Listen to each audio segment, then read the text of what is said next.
जगा हुआ है, जितना जागृत है, जितना चैतन्य में है उतना जीवन है, उसके अलावा तो व्यर्थ है सारा जीवन। 100 साल के जीवन में से आप उतना टाइम निकालिए जो आपने वास्तव में चैतन्यता में बिताया है, चेतना में बिताया है। मुश्किल से साल 2 साल भी निकल आए तो समझ लेना बहुत बड़ी बात हो जाएगी। कितनी देर बिताया, 24 घंटे में कितनी देर कथा सुनी, कितनी देर भजन किया, कितनी देर दूसरों के हित के लिए हमने सोचा। वह जो तत्व है वह जीवन है, उसके बाद सब व्यर्थ है, सब बेकार है। इतना बड़ा 40 किलो का आप तरबूजा बाजार से खरीद के लाते हो, उसका लाल गूदा एक तरफ रखो और छिलका तोलो तो महाराज 40 किलो में से 28-29 किलो का तो छिलका ही है जो निकाल दिया, लाल लाल गूदा कितना है, इतना सा। उसी प्रकार से जैसे वही गाय ही है और सब त्याज्य है, उसी प्रकार जो चेतना में जीवन है वही गाय है।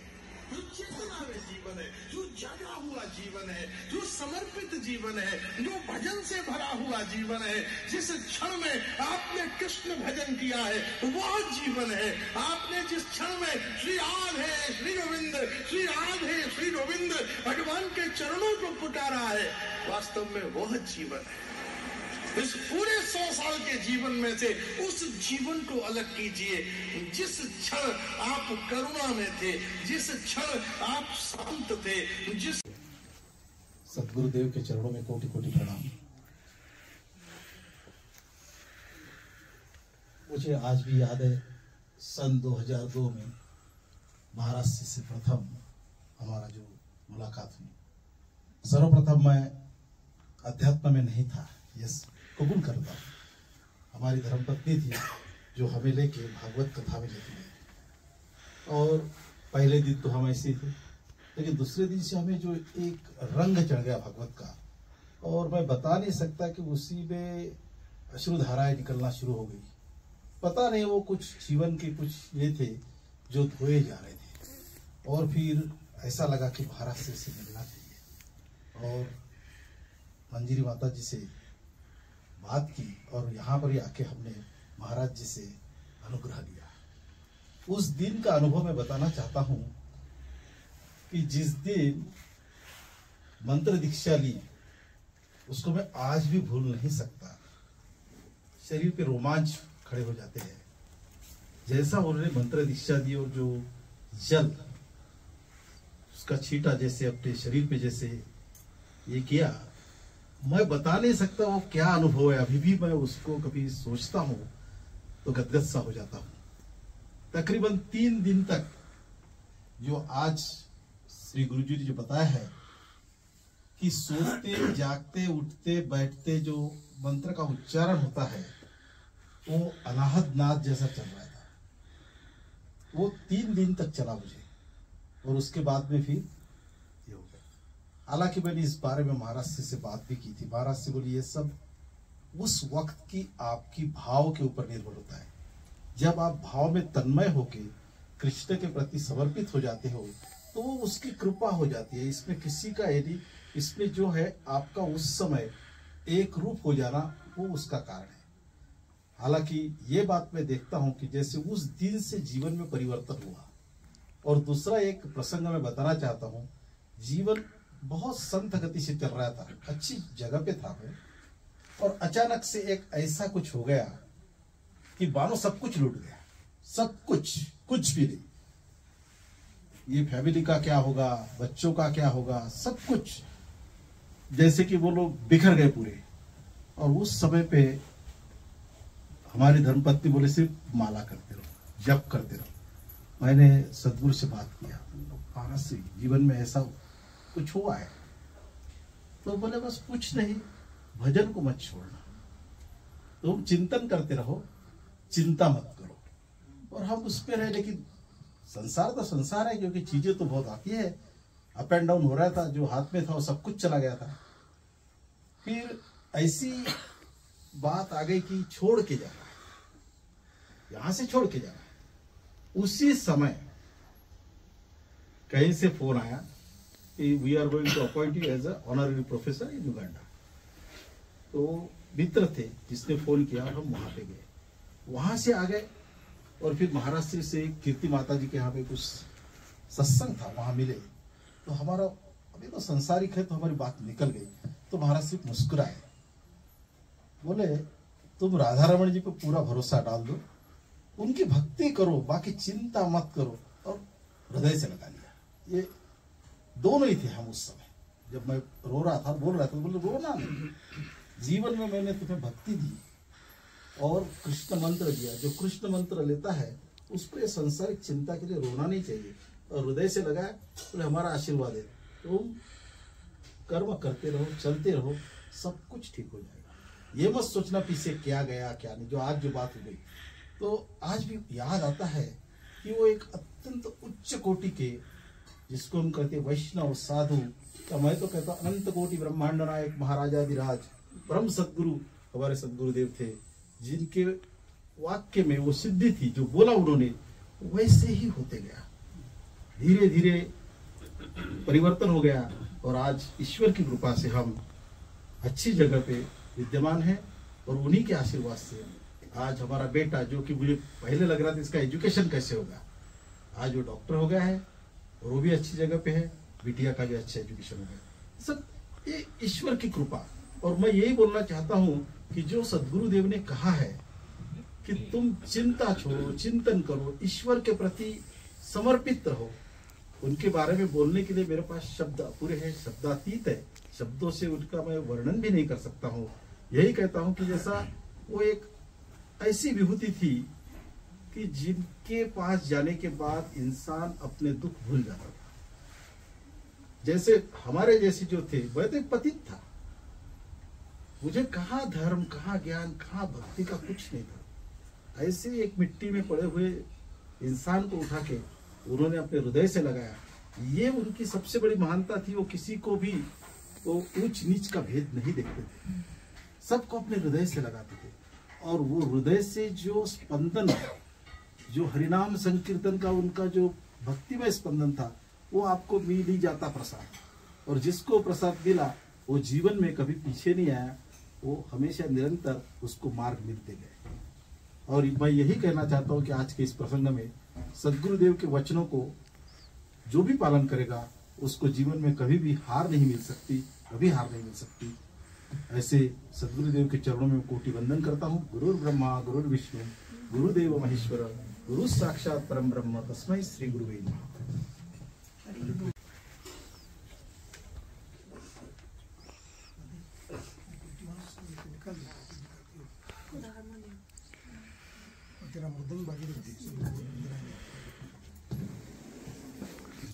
आप सबको प्रणाम और गुरु चरणों में वंदन। जैसा कि अब्दुल्ला बेटी ने बोला, मुझे याद है आप और हम, आप दोनों और हम इकट्ठे ही नाम दिया था।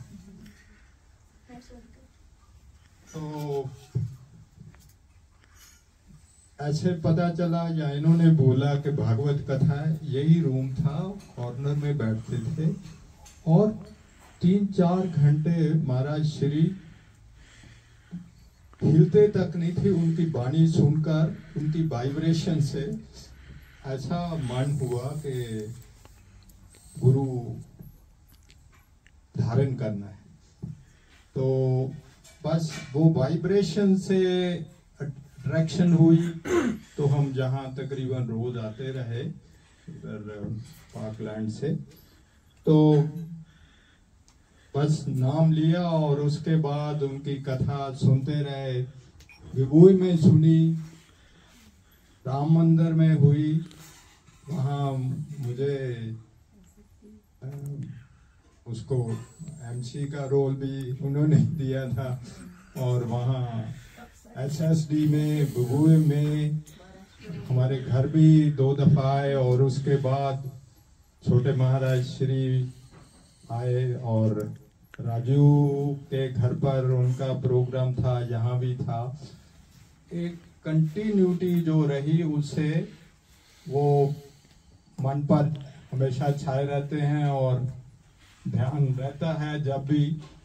तो खासकर मैं ये तो बिल्कुल गुरु के बारे में बोलना बहुत मुश्किल है। इन्होंने जो कुछ किया बोला, और डोलकर जी ने उसके बाद बोलना कुछ बहुत मुश्किल है। तो लेकिन एक बात जरूर मैं कहना चाहता हूँ, और विनायक परिवार को मैं जितना कुछ बोलूं वो कम है। इनके कारण हम, माफ करना मैं सच बोला, इन दोनों के कारण हम गुरुजी से जुड़े, और वो राजू और उनकी पत्नी विद्या। इन्होंने यहाँ सबको इकट्ठा रखा हुआ है। हर दफा इनके घर कोई ना कोई प्रोग्राम होता है, जिसके लिए इनको मैं बहुत बहुत धन्यवाद देता हूँ, और महाराज श्री के चरणों में प्रणाम करता हुआ मैं अपनी वाणी को विराम देता हूँ। धन्यवाद। दूसरे भाव से जुड़े हुए हैं, गुरु के, आचार्य के, आपकी भावना उनके प्रति अलग है। मेरे चाचा जी थे और मेरा उनके संग अटैचमेंट अलग था। एक जीवंत आदमी कहते हैं ना, लाइव, ऐसा आज हम लोगों के बीच नहीं है। वो ठाकुर जी ने बहुत अल्प आयु उनको दी, लेकिन वो आज भी जो भी उनसे मिला, एक बार मिला या अनेक बार मिला, वो हमेशा उसके संग लाइव रहे, क्योंकि उनका नेचर ऐसा था। हेल्पिंग नेचर बहुत अच्छा था उनका। कि ऐसा है कि समाज में हर आदमी एक लेवल का नहीं होता है, कोई बहुत ऊंचा है, कोई बहुत नीचा है, लेकिन उन्होंने हमेशा अपने साथ सबको लेकर चलना सीखा, अपने साथ जोड़ के चले, और जब जहाँ जैसे जिसको सहयोग दे सकते थे, सहकार दे सकते थे, उन्होंने अपने लाइफ में हमेशा हेल्पफुल रहे। और एक अभी जैसे उनकी कथा चल रही थी, तो मुझे ऐसा ही लग रहा था कि वो हम लोग के घर के आगे से निकल रहे हैं, मंदिर से आ रहे हैं।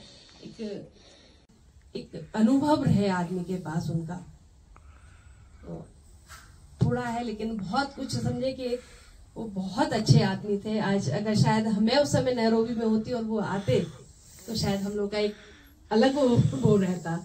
एनीवे, पर ठाकुर जी ने उन्हें अपनी सेवा में बुलाया है, सेवा ले रहे हैं उनसे, जहाँ है वो ठाकुर जी की सेवा में मस्त रहे, आनंद में रहे। और अपने भक्तों हैं आप सब लोग, उनका परिवार है, उनने एक परिवार मुझे यहाँ पर दिया। तो I am very much thanksful. वो एक चीज यहाँ पे बो गए जिसकी पेड़ की छाया के नीचे आज हम सभी लोग हैं। तो राधा रमन जी उनको सुख में रखे, जहाँ रखे। मैं भी मंजरी के साथ मेरा सबसे पहले जो हम एक तरह से टीचर दोनों थे हिंदू रिलीजन के, तो मिले। मंजरी ने फर्स्ट टाइम जब महाराष्ट्र आए तो पहली बार आ रहे थे, उसको समझ नहीं आ रहा था बेचारी को कि इतने सारे सारी क्या बोलते हैं तैयारियां करना इतना, और उसको लगता था कि कैसे होगा कैसे होगा। तो हम लोग दोनों मिलके खाने का ये प्रबंध करना है, ये करना है, वो करना है, सब प्लान करते थे। और मैं रोज 2 बजे यहाँ आ जाती थी क्योंकि बाद में महाराष्ट्र की कथा होने वाली होती। मैंने भी 7 दिन महाराष्ट्र की कथा सुनी और उसी से ऐसे बोलती सकती हूँ मैं कि मेरे को एक चीज का अनुभव हुआ कि अगर आपका भगवान में विश्वास है तो आपके पास कितनी भी प्रॉब्लम आए, जबकि मैं बहुत सारी चीजों से गुजरी हूँ, मैंने ये अनुभव किया कि वो बुराई में भी एक अच्छाई जो ढूंढी जा सकती है वो ये है कि आपको सॉल्यूशन मिलता है और आप उसको, कोई प्रॉब्लम नहीं है आपकी जिंदगी में आई है जो चीजें, वो आपको सहनी है और उनके साथ रह के कैसे निकलना वो गुरुजी ने सिखाया। हमने उसी समय हम सब ने एक साथ ली थी दीक्षा, गुप्ता साहब, ये मृदुला, विद्या, राजू, मैं उसी समय हम लोग वो उसी समय जब वो आए थे तब ली थी हम लोग ने दीक्षा। पर एक अलग अनुभव है, उनकी प्रतिभा जो है, उनका जो ओज है, उनके पास बैठो तो ऐसा लगता था कि बहुत कांति, उनके चेहरे पे इतनी कांति होती थी, देखने में सुनने में ऐसा लगता था कि बहुत प्रभावशाली है और उन्हें बहुत अच्छा प्रभाव छोड़ा कि हम आज भी भक्ति में थोड़े बहुत हैं, जितने भी हैं उनकी कृपा। उनकी भाषा शैली इतनी अच्छी होती और बहुत, जैसे मंजरी ने बोला कि वो भाव में मस्ती में क्या सुनाते थे ना स्टोरियां, कहाँ से उनके पास इतना उनको याद रहता था, इतनी स्टोरियां याद होती थी कि वो भगवत जो प्रेयर कराते थे, वो जो प्रवचन करते थे, उसमें स्टोरियां ही बहुत सारी होती थी उनकी, कहाँ कहाँ से वो जोड़ के और इतना इंटरेस्टिंग बना देते थे उसको। मैं सच में इस बात से बहुत प्रभावित भी हुई। मंजरी और राकेश को तो जितना धन्यवाद देना उस बहुत कम है, पर अच्छा है तुमने सबको जोड़ के रखा है। तुम कुछ नहीं तो छोटा सा एक काम गुरुजी का तुम लोग भी कर रहे हो, बहुत बड़ा काम। हाँ बहुत बड़ा, नहीं गुरुजी से के हिसाब से तो चलो कुछ कर रहे हैं ना, उनके लिए बहुत अच्छी बात है। लास्ट में मैं गुरुजी के चरणों में सत सत नमन करती हूँ।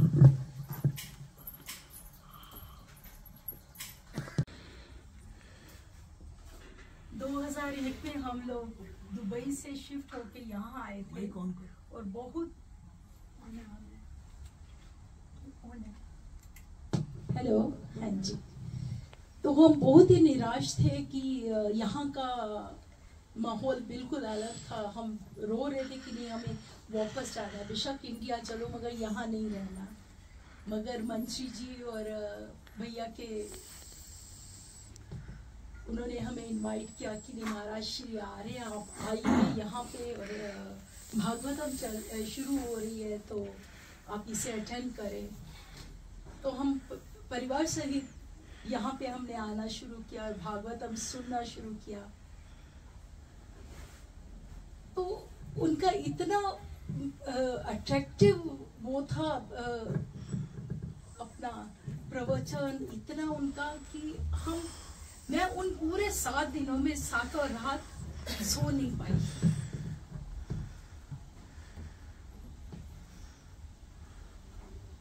आज भी मेरे को नहीं लगता कोई कहता है कि वो ठाकुर जी के वहां चले गए, नहीं, वो आज भी है। जब भी मैं प्रेयर करने बैठती हूँ तो मेरे को लगता है कि साक्षात सामने बैठ के वो हमारी प्रेयर सुन रहे हैं, वो हमारे साथ है। और कभी भी कुछ भी मतलब प्रॉब्लम होती उनसे मैंने डिस्कस किया तो उनका सिर्फ एक यही था, सिर्फ भजन करो, सिर्फ कुछ छोड़ दो इधर उधर की बातें, आपको हर क्वेश्चन का आंसर आपको अपने भजन में मिलेगा, आप सिर्फ अपना भजन बढ़ाओ और कुछ नहीं। जो हमने वो सुना, हर एक एक श्वास में उसको रमण करो। जैसे जैसे आपका प्रेम बढ़ेगा, आपकी वो जो इच्छाएं हैं जो हम सोचते हैं कि ये पूरी हो जाए, आपकी वो इच्छाएं ही खत्म हो जाएंगी। उसकी जरूरत ही नहीं रहेगी कि हमें मतलब ये चाहिए या वो चाहिए, मेरा ये पूरा हो जाए वो हो जाए, वो सब खत्म हो जाएगा। सिर्फ अपना प्रेम बढ़ाओ। तो उस समय मैंने बोला था, मैंने क्योंकि हमारे परिवार में मतलब हम पंजाबी फैमिली है, तो मेरे हस्बैंड के परिवार में और सब थोड़ा नॉन वेज वगैरह सब खाते थे, तो इतने कृष्ण बोटी भी थे। मैंने कहा महाराज श्री, मैं इंडिया जाती तो मेरे को बहुत वो होता है कि मैं किसके घर जाऊं और किसके घर नहीं। प्लीज मेरे ससुराल और मायके में सब कृष्ण भक्त हो जाए। और आज ये समय है, हर कोई, दोनों परिवारों में हर कोई कृष्ण की ओर मुड़ चुका है। अपने आप हर किसी के घर में ठाकुर जी विराजमान है, उनकी सेवा चल रही है। किसी को मैंने नहीं बोला, मगर ये सब महाराज श्री का प्रताप है। और आज भी मेरे को यही महसूस होता है कि वो हर समय हमारे साथ है, हमें गाइड करते हैं। सिर्फ हमारी श्रद्धा सच्ची होनी चाहिए और हर किसी के प्रति हमारी जो सेवा भावना है वो दिल से होनी चाहिए। बस इन्हीं शब्दों से मैं विराम करती हूँ। और महाराज श्री को हम आज भी बहुत मिस करते हैं। हरि बोल। मैं भी मंजरी के साथ मेरा सबसे पहले जो हम एक तरह से टीचर दोनों थे हिंदू रिलीजन के, तो मिले। मंजरी ने फर्स्ट टाइम जब महाराष्ट्र आए तो वो पहली बार आ रहे थे, उसको समझ नहीं आ रहा था बेचारी को कि इतने सारे सारी क्या बोलते हैं तैयारियां करना इतना, और उसको लगता था कि कैसे होगा कैसे होगा। तो हम लोग दोनों मिलके खाने का ये प्रबंध करना है, ये करना है, वो करना है, सब प्लान करते थे। और मैं रोज 2 बजे यहाँ आ जाती थी क्योंकि बाद में महाराष्ट्र की कथा होने वाली होती। मैंने भी 7 दिन महाराष्ट्र की कथा सुनी और उसी से ऐसे बोलती सकती हूँ मैं कि मेरे को एक चीज का अनुभव हुआ कि अगर आपका भगवान में विश्वास है तो आपके पास कितनी भी प्रॉब्लम आए, जबकि मैं बहुत सारी चीजों से गुजरी हूँ, मैंने ये अनुभव किया कि वो बुराई में भी एक अच्छाई जो ढूंढी जा सकती है वो ये है कि आपको सॉल्यूशन मिलता है और आप उसको, कोई प्रॉब्लम नहीं है आपकी जिंदगी में आई है जो चीजें, वो आपको सहनी है और उनके साथ रह के कैसे निकलना वो गुरुजी ने सिखाया। हमने उसी समय हम सब ने एक साथ ली थी दीक्षा, गुप्ता साहब, ये मृदुला, विद्या, राजू, मैं उसी समय हम लोग वो उसी समय जब वो आए थे तब ली थी हम लोग ने दीक्षा। पर एक अलग अनुभव है, उनकी प्रतिभा जो है, उनका जो ओज है, उनके पास बैठो तो ऐसा लगता था कि बहुत कांति, उनके चेहरे पे इतनी कांति होती थी, देखने में सुनने में ऐसा लगता था कि बहुत प्रभावशाली है।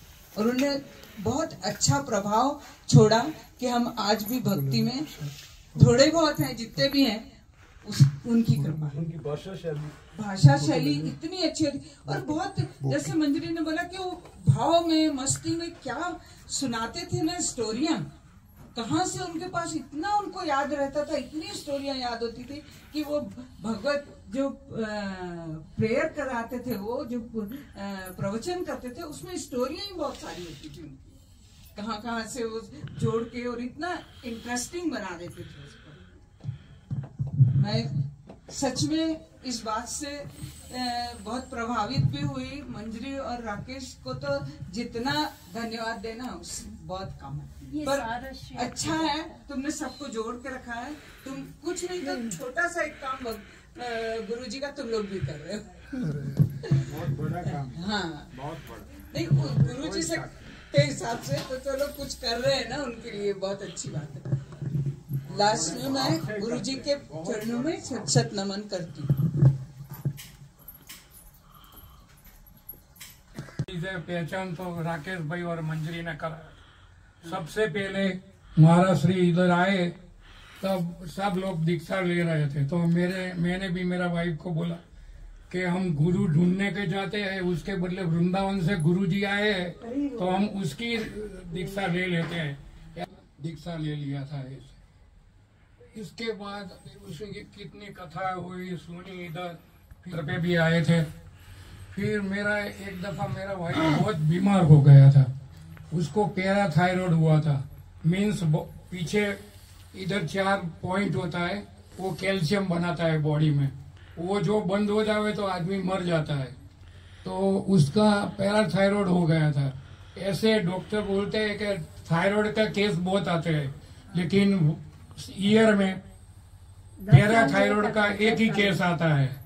तो ऐसा है, तो मेरा वाइफ का पूरा केस, वो साहा डॉक्टर था आगा खान का, और दूसरा वो पटेल डॉक्टर था जिसने ऑपरेशन किया था। तो ये केस इतना खराब था कि तीनों हॉस्पिटल में सब लोग जानते थे, डॉक्टर लोग। हमने एक ही डॉक्टर और 2 डॉक्टर को बोला था अपॉइंटमेंट, वो अपने हिसाब से वो दूसरे डॉक्टर का सलाह लेके वो केस आगे चलाते थे, वो डॉक्टर शाह। तो उसमें उसको बहुत प्रॉब्लम हो गया था। कैल्शियम एक ग्लैंड में इतना कैल्शियम बनता था तो वो बॉडी के जो हड्डी होती है ना उसकी पोली कर देती है, तो उसको उठा नहीं सके, कुछ ले नहीं सकती, ऐसा हो गया था उसका। सबको 2.5 होता है कैल्शियम, तो वो ग्लैंड 2000.5 था। वो ग्लैंड में बहुत कैल्शियम बनता था, बहुत कैल्शियम बने तो वो हड्डी को कमजोर कर देता है। तो ये केस भी बहुत नाजुक था, और उन्होंने दूसरे डॉक्टरों को भी बुलाया था, हमने नहीं बोला तो भी, तो सब डॉक्टर ने करके ये किया था सब। पर क्या है, दवा और दुआ, तो दुआ गुरु जी का था। तो मेरा वाइफ को घर पे भी लाया, तब उनका कैल्शियम 0.91 ऐसा बन रहा था। अभी डॉक्टर मेरे को बोलता है कि अभी बहुत रखना पड़ेगा। मैंने बोला मेरे पास अभी पैसा नहीं है, जितना भी मैं कमाया हूँ उतना मैंने डाल दिया है, और मेरा कोई बीमा भी नहीं है मेडिकल। तो फिर मंजरी जी ने भी, गुरु जी भी इधर थे वो टाइम पे, तो मंजरी जी ने बोला ऐसा ऐसा है इनका वाइफ को। तो फिर गुरु जी हमारे घर पे आया और उन्हें बोला आपके पास मोर पंख है? मैंने बोला हाँ। वो मोर पंख लेके वो मेरी वाइफ वो टाइम पे दवा भी लेवे ना वो भी वोमिट हो जाती थी, खाना खावे तो भी वोमिट हो जाता, कुछ भी पेट में नहीं टकता था। वो टाइम पे मंजरी जी लाए थे गुरु जी को मेरे घर पे कि इसको बहुत मुश्किल है। तो आए मेरे घर पे और बोला मोर पंख है? मैंने बोला हाय है। तो मोर पंख लेके उन्होंने जो भी प्रार्थना किया है और उसको झाड़ा ऐसा। तो वो दिन जो भी बनाया था ना, मेरी बड़ी लड़की 1 महीने के लिए कनाडा से इधर आई थी, तो उसने जो कुछ बनाया था खाने का वो उसके सामने दिया, गुरुजी ने जो मंत्र बोल दिया तो वो खाना टक गया और बात धीरे धीरे मेरा वाइफ अच्छा हो गया। तो अभी भी मेरा वाइफ है, वो गुरुजी का प्रताप है, वो मैं भूलता नहीं हूँ आपकी जिंदगी। ऐसे जिंदगी में सबको कोई न कोई प्रॉब्लम होता है, 1-2 प्रॉब्लम ऐसा होता है तो वो आपको जिंदगी में याद रहता है और तब होता है कि हाँ भगवान है। तो ये प्रताप गुरु जी का है, गुरु जी को मैं साक्षात प्रणाम करता हूँ। शर्मा जी आप कुछ 2 शब्द कहिए। नहीं, शर्मा जी को दे दो। जय गौर। आपको ताजुब होगा कि हम उनके साथ काफी मिले हुए हैं, और मेरे नाना जी का नाम गौर कृष्ण शास्त्री है। उनके यहाँ वो रेगुलरली विजिट करते थे। जब हम जाते थे वहाँ वृंदावन, तब उनके साथ कभी कभी जब हमारे नाना जी घर आते थे तब खूब बात करते थे, और एक कह सकते हैं कि एक बहुत ही एक वर्सेटाइल पर्सनालिटी थी, बहुत ही वर्सेटाइल पर्सनालिटी थी उनके पास। आप कह सकते हैं कि जेब भरी है तो उनको जेब खाली करते देर नहीं लगती थी, इस तरह की उनकी वो वर्सेटाइल पर्सनालिटी थी। और ठाकुर जी के भोग, राग, उत्सव, हर चीज में उनका हर समय किसी की भी सेवा हो। आजकल तो काफी अलग हो गया है, लेकिन उस समय जब वो थे, और सबसे बड़ी बात कहूं कि ये विजय कृष्ण जी महाराज, अतुल कृष्ण जी महाराज, उनकी गोद में पले बड़े हुए, उनका जो तेज था उनके अंदर आया, और क्या कहते हैं कि उसी तेज को उन्होंने बरकरार रखते हुए और ठाकुर जी की खूब सेवा की, समाज की खूब सेवा करी। और आपको ताजुब होगा कि वो जो बड़ा फाटक है वहां पे बैठे रहते थे। कभी हम हमारी नानी के साथ या मामी के साथ कभी हम दर्शन करने जाते थे तो मुझे क्या चिढ़ाते थे, आ गए राधा वल्लभी। ये उनका हर समय टोन था, और हमेशा उनका एक ही ड्रेस कोड था, व्हाइट कुर्ता पजामा। अगर आप याद हो तो एक अलग ही जो कहते हैं एक बहुत ही सुंदर, अनन्य, अतुलनीय विभूति थे ठाकुर जी। जैसे ठाकुर जी को उनकी ज्यादा जरूरत थी, इसलिए उन्होंने हमसे ले लिया, लेकिन आप उनको कभी भी याद करते रहेंगे तो डेफिनेटली वो एक अंश के रूप में हमारे आसपास रहेंगे। और ठाकुर जी हमें उनकी सेवा जो बता के गए हैं, जो पद्धति बता के गए हैं, आप उसको बरकरार रखिए। और इसी के साथ मैं विराम करता हूँ। हरि बोल, गौर हरि। आदमी नहीं हो, उसमें बोलता नहीं हूँ ज्यादा। जैसे ये वही जब बात कर रहे हैं, सब वही बात है। हम सब लोगों ने एक ही साथ दीक्षा ली थी, एक दो साल आगे पीछे करके हमने बंदर जी के यहाँ ली थी उस दीक्षा, लेकिन सन 2001 ही था। लेकिन उसी से चलते चलते इतने साल गुजर गए, गुरुदेव की कृपा से सेवा करते गए। लेकिन अभी ऐसा थोड़ा सा कम हो गया है आना जाना, तो यहाँ रहता नहीं हूँ, लेकिन फिर भी अभी तक चल रहा है, गुरु की कृपा चल रही है। जितनी भी सेवा हो सकती है कोशिश करते हैं, करते रहें और करते रहेंगे। गुरुदेव के चरणों में दंडवत प्रणाम। मैं और मेरी धर्मपत्नी, हम दोनों इस परिवार से जुड़े हैं, बहुत नए सदस्य हैं हम लोग, और हमारी दीक्षा भी उसी गुरु परंपरा में हुई है। हम बहुत भाग्यशाली महसूस करते हैं कि हमें ये गुरु परंपरा मिली है, और इस सब में आई थिंक राधा रमन जी की कृपा है, और आप सब लोगों का भी आशीर्वाद है कि हमें ये गुरु परंपरा और गुरु महाराज मिले हैं। महाराज श्री के एक वचन है पुंडलिक जी महाराज जी के, जो मैं आप लोगों से शेयर करना चाहूंगा।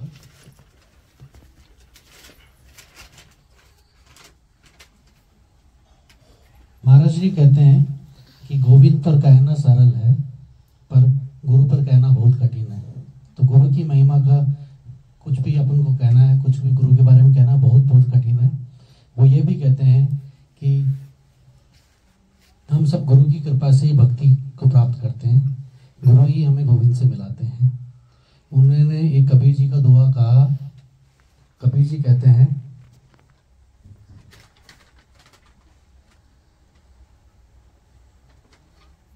सब धरती कागज करो, लेखनी सब बन राय। पूरी धरती का कागज बनाओ और लेखनी सारे वन से बना लो। सात समंदर की मसी करो, गुरु गुण लिखा ना जाए। तो गुरु की महिमा के बारे में कहना बहुत कठिन है, और गुरु को प्राप्त करने का तरीका यही है कि आप गोविंद की खोज करो, गुरु अपने आप आपके सामने साक्षात आ जाएंगे। राधा रमन लाल की जय। हमारे कारण यहाँ रौनक हुई या उनसे बातचीत हो गई।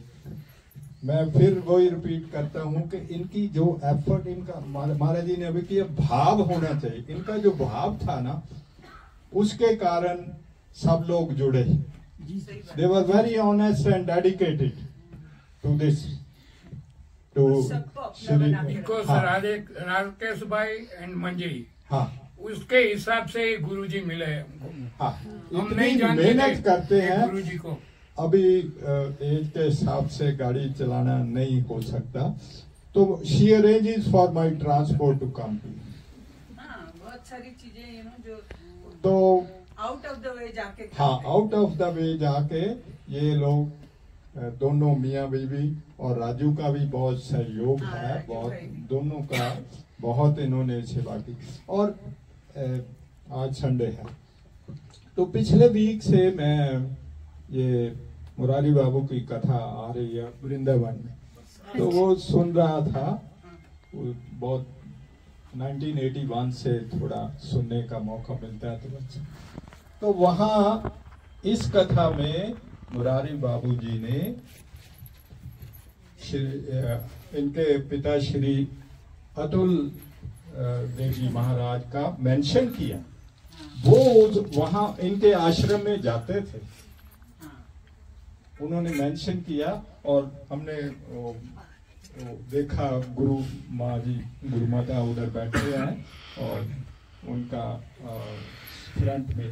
तो सिर्फ मेरे कहने का भाव ये है कि उनकी क्या इम्पोर्टेंस थी। जो मुरारी बाबू भी उनके आश्रम में जाते थे, उन्होंने मेंशन किया कि हम वृंदावन में आते थे, तो बहुत देर की बात है। अभी तो गए हैं, थोड़े दिन हुए। हाँ, वहाँ फिर गए। हाँ, उनके घर गए। हाँ, सारा साल में एक बार उधर इधर होती है, एक बार इधर होती है। तो बहुत अच्छा हमारा ग्रुप जो है, उसके लिए भी Manjari every day she sends messages. Every day you can see उनके मैसेजेस आते हैं। तो इन दोनों के कारण हम जुड़े हुए हैं, एक परिवार है, मिलते जुलते हैं। नहीं तो माफ करना, मैं ठीक अपने रोल से कहता हूँ कि सब अपने अपने कामों में व्यस्त हैं, लेकिन ये व्यस्त है हमें सारे को इकट्ठा रखने में। तो इनका एक बार फिर बहुत बहुत धन्यवाद। और संस्कृत व्याकरण के प्रकांड पंडित थे। एक शब्द को लेकर वो 1 घंटा 2 घंटा व्याख्या कर सकने की उनमें क्षमता थी। इसीलिए मुरारी बापू उनको हर समय याद करते हैं और पूरा वृंदावन याद करता है उनको, अतुल कृष्ण जी महाराज को। मैंने सुना एक आधी दफा, फिर मैंने रिक्वेस्ट की। धर्म प्रेमियों, मेरा अभाग्य मेरे ख्याल 18 वर्ष पूर्व महाराज जी के दर्शन हुए। सुबह सुबह मैंने ऑफिस छोड़कर यहाँ आ जाना, उस कमरे में बैठकर हम दोनों बात किया करते थे और मुझे कहते चल उठ बाहर वॉक कर। हम दोनों अकेले बाहर वॉक करते थे।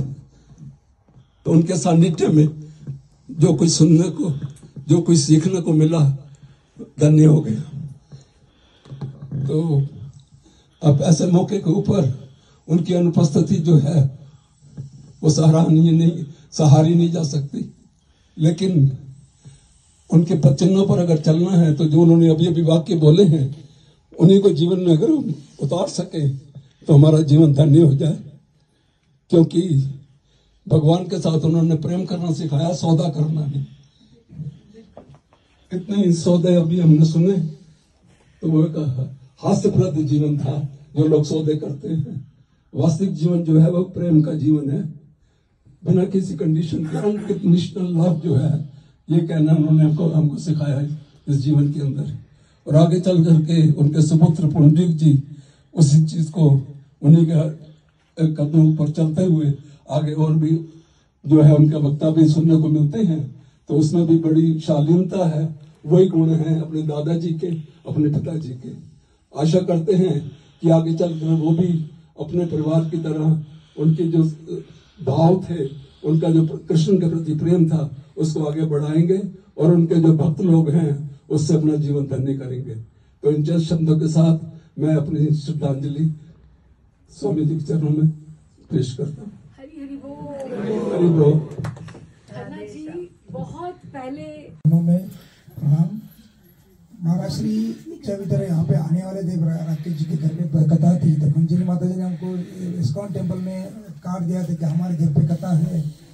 तो मैंने बोला भाई, मैंने कभी कथा अटेंड नहीं किया। मैंने बोला मैं आऊँगा एक दिन के लिए, कि मेरा सफारी जाना आना होता है तो मैं शायद मैं आ नहीं पाऊंगा। जब एक दिन मैं जब आने के बाद में मैं पहला आदमी था कि सबसे पहले हम दोनों यहाँ पे आके कथा के लिए बैठते थे। क्योंकि कथा सुनने के बाद मैं ऐसा लगा कि मैंने अभी तक ऐसी कथा कभी सुनी नहीं है। महाराष्ट्र का वो वक्तव्य भी ऐसा था कि एक बार सुनने के बाद में कोई भी आदमी उसको लगता है कि बार बार सुने। और ऐसे ही महाराज जी का देखा जाएगा तो महाराज जी का बहुत, मेरे को लगता है कि मेरे ऊपर बहुत प्रेम था। हम हमेशा कुछ बात कहनी होती है तो हमेशा मेरे बोलते थे कि राजू जी ऐसा करना है, आप चिंता मत करिए। महाराज जी का भी इधर हम लोग शिष्य परिवार बहुत कम थे, मैं इस्कॉन टेम्पल से भी जुड़ा था, लेकिन जब कथा थी तो हमको टेंशन होता कि इतना बड़ा प्रोग्राम कैसा करना, लेकिन महाराज श्री बोलते थे कि आप चिंता मत करिए, सब कुछ हो जाएगा। लेकिन सही में कब सब कुछ इतने आसानी से सब कुछ, इतनी बड़ी कथा और अब आयोजन हो जाता था, लगता नहीं था कभी कि इतने सहज से सब कुछ हो जाता था। और मेरे घर पे आए थे, मेरे को ऐसी इच्छा थी कि मैं इधर एक मकान लूँ, तो महाराज जी पूछा, मैंने बोला भी मेरे को मकान ऐसा कुछ लेने की इच्छा नहीं लेंगे, आप इधर ही ले लो, कोई बात नहीं है। और महाराज श्री हमारा कंस्ट्रक्शन चलता था, वो खुद चल के चौथे माले पे बिलीव नहीं था, उधर जाके सब कुछ देखे गए और उन्होंने मेरे को सजेस्ट किया कि यही फ्लैट आप ले लो और मैं खुद आऊंगा कथा भागवतम करने के लिए। और ये वो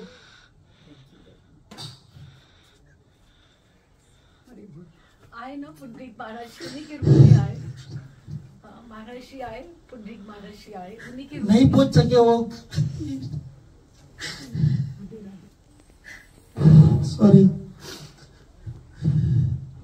उन्होंने हमेशा मेरे को इतना सपोर्ट किया सब चीज में कि अभी लगता है कि उन्होंने भी मेरे ऊपर बहुत प्रेम किया है एक्चुअली।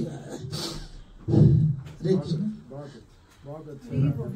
गुरुदेव भगवान की जय।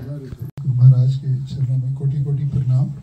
जैसे कि आप सबने अभी बोला कि हम दोनों की वजह से या हम दोनों कारण हैं आपका महाराज जी से मेल करवाने में, तो मैं इसको दूसरे तरीके से भी कह सकता हूँ कि महाराज जी की वजह से आप सबसे हमारा मेल हुआ। हम आप में से किसी को पहले नहीं जानते थे, किसी को भी नहीं, चाहे राजू, विद्या, ये सब किसी को, गुप्ता जी, शर्मा जी, खन्ना जी, किसी को नहीं जानते थे। और आप विश्वास करना, जब हम इधर आए तो हम तो महाराज जी से परिचित थे ही, कथा महाराज जी की बहुत सुनी, और जैसे अभी आप लोग सब इम्प्रेस्ड हैं, हम भी महाराज जी से बहुत, उनकी जैसे पर्सनालिटी थी, बात करने की, कथा करने का जो तरीका था, तो जब हम इधर आए तो हमारे मन में था कि महाराज जी इधर आए तो यहाँ लोगों को बहुत अच्छा लगेगा। तो किसी को जानते नहीं थे हमने ऐसे ही महाराज जी से बात करी कि महाराज जी हमारा मन है आप आओ, लेकिन हमको नहीं पता आप, क्योंकि हमने वहाँ महाराज जी की कथा देखी थी, उसका जो उनका वैभव है, जो उनका ग्लैमर रहता था, बड़े बड़े पंडाल और इतने ज्यादा लोग रहते थे, तो हमारा मन है आप केन्या आए, लेकिन हमको ये नहीं पता कि कितने लोग सुनने के लिए आएंगे कि नहीं आएंगे। आप विश्वास करिए, हमने महाराज जी के बाद बोला कि आप थोड़ा ना वहाँ पे घूमने के लिए आइए, हाँ वहाँ पे मोम्बासा बहुत अच्छा है, मसाई मरा बहुत अच्छा है, तो बच्चों के साथ आप आइए, तो कथा का भी हम करेंगे। तो मेरे को मंजरी को यही बोलता था कि अगर कथा का सक्सेसफुल नहीं हुआ तो हम कम से कम महाराज जी का घूमने का तो कर ही देंगे। तो मैंने महाराज जी से बात करी तो महाराज जी कहते हैं हाँ बिल्कुल हम आएंगे। तो फिर मैंने ये भी बोला कि महाराज जी कथा का मेरे को बहुत श्योर नहीं है, कितने लोग आप आएंगे। तो उन्होंने बहुत अच्छी बात करी कि देखो राकेश, हम यहाँ भी जब कथा करते हैं तो हमारे सामने राधा रमन जी होते हैं, हम उनको देख के कथा करते हैं, उनके लिए करते हैं, वही हमारे श्रोता हैं। उनके पीछे 1 बैठे 1 लाख बैठे, हमको फर्क नहीं पड़ता, तो आप उसकी तो चिंता नहीं करो। तो हमको बहुत आश्वासन हुआ, हमने यहाँ आके सब अरेंज कर लिया। तो जैसा भी राजू, विद्या को पता है लोगों को कि शुरू में थोड़ी मुश्किल आई, जो भी हमको मिलता था हम सबको बोलते थे आने के लिए। तो पहले दिन जब महाराज जी आए तो 70-80 के करीब लोग थे, और दूसरे दिन तीसरे दिन गुप्ता जी आप भी आए, आपने देखा जैसे जैसे हमारे गार्डन में, हमारी सीढ़ियों तक, पूरे घर में पैर रखने की जगह नहीं थी, पूरा भर गया था। ये ऐसी समझो कि जिसने भी एक बार सुना, हमने नहीं लोगों को फोन किए, उन्होंने आगे लोगों को फोन किए कि आप और आओ, नए नए लोग आगे जुड़ते गए। तो मैं यही बात कर रहा था कि जब हम एयरपोर्ट पे महाराज जी को लेने गए तो हम 3 लोग थे, मैं और मंजरी, और एक हमारा मित्र होता था टैनी, वो एमिग्रेट करके यूएस से अनफॉर्चुनेटली डाइड देयर। तो वो 3 लोग हम थे जो लेने गए थे, और जब महाराज जी को छोड़ने गए तो 50 से ऊपर लोग थे जब एयरपोर्ट पे अब छोड़ने। तो ये उन्होंने, महाराज जी ने अपना इधर परिवार बना लिया और हमसे भी आपको जोड़ दिया। इसलिए हम बहुत सौभाग्यशाली हैं कि हमारे गुरु तो खैर हम परंपरा से जुड़े थे। मैं पर्सनली अपने आप को सौभाग्यशाली मानता हूं कि मैं मंजरी से जुड़ा और उससे जुड़ने के बाद ये गुरु परंपरा मेरे को मिली। तो महाराज जी से तो महाराज जी का मेरे पे बहुत कृपा रही है। आप देखिए हमारा जिस तरह की हमारी भजन की शैली महाराज जी से जैसे सुना है, तो बात मन में है कि ठीक है ठाकुर सेवा अलग रखें, हमारी मुश्किलें अलग रखें। तो हमारे को भी इस बार एक बार ऐसी मुश्किल आ गई कि महाराज जी को इधर आना था और हमारे घर का व्यवस्था बहुत गड़बड़ हो गई थी, क्योंकि मैं बाहर था, घर में थोड़ी सी प्रॉब्लम आई। तो किसी कॉन्ट्रैक्टर से मैं बात कर रहा था कि हमने घर सारा ठीक कराना है, तो उन्होंने मेरी एब्सेंस में ही थोड़ा तोड़फोड़ शुरू कर दी कि हमको अप्रूवल मिल जाएगी तो हम सारा कर देंगे रेनोवेशन। तो उन्होंने ये दीवारें भी तोड़ दी, काफी कुछ चेंज कर दिया था, घर रहने लायक नहीं था। तो उस समय जब मैंने बोला कि अप्रूवल कहाँ है, तो अप्रूवल थी नहीं उनके पास, तो स्टॉप्ड एवरीथिंग कि मेरे को ये काम नहीं कराना जब तक अप्रूवल नहीं मिलेगी। सारा काम रोक दिया, 2.5 महीने काम रुका रहा। हमारे को इतनी इनसिक्योरिटी में रह रहे थे कि दीवारें टूटी हुई थी घर की, इधर बाहर ये वाला भी ऐसा ही था हमारा गेट, तो बहुत मुश्किल थी। तो महाराज जी कहते नहीं हम आपके यहाँ ही रुकेंगे, तो चलो हम चलते हैं घर। तो महाराज जी आगे इधर हमने जैसे भी व्यवस्था करी, तो हमारे ऊपर मेरे को याद अभी तक महाराज जी ने बोला मंदिर की थोड़ी व्यवस्था ठीक रही, मेरे को बोले बैठो इधर राकेश। तो मेरे को बिठा के उन्होंने पहले मेरे हाथ पे हाथ रखा, थोड़े मंत्र पढ़े और मेरे को आशीर्वाद दिया कि तू चिंता नहीं कर, तेरे सारे काम ठीक हो जाएंगे। अब विश्वास करना संडे था, मंडे सुबह सच बोल रहा हूँ मेरे को फोन आ गया, हमारा जो कॉन्ट्रैक्टर होता था अशोक, राकेश जी अप्रूवल मिल गई है, थोड़े पैसे चाहिए होंगे उनको देने के लिए, अप्रूवल के पेपर तैयार हैं, मैं आपके ऑफिस में 11:30-12 बजे लेके आता हूँ। और 12 बजे पूरे डॉक्यूमेंट्स मेरे ऑफिस में और महाराज जी के सामने ही उनके रहते ही काम शुरू हो गया वापस। तो मतलब इतना उनकी कृपा हमने महसूस करी है। तो उनकी जुबान में तो सरस्वती थी, जो बोल देते थे कि ऐसे करो। हम कई बार जैसे राजू ने बोला हम सोचते थे कैसे होएगा। याद है एक बार महाराज जी आए तो यहाँ पहुंचे तो हम कथा के लिए उनको दिखाने के लिए लेके गए, SSD में हमने लगाया था जो सारा, तो बोलते नहीं ऐसे करो। तो हम घबरा गए, महाराज जी कैसे हो पाएगा कल तक, कहते नहीं करो हो जाएगा, और हो गया और इतना सुंदर साहब हो गया। तो ये बस बहुत मतलब हम बहुत सौभाग्यशाली हैं कि ऐसे गुरु परंपरा से जुड़े हैं। और आप सब भक्तों का हमेशा हमको बहुत सहयोग रहा है, जब भी हमने आवाज दी है सब आए हैं, और इस बार भी जिसको फोन किया हर कोई आया, जिसका मतलब सबके मन में महाराज जी के लिए प्रेम तो है ही है। तो बहुत बहुत धन्यवाद महाराज जी के चरणों में कोटि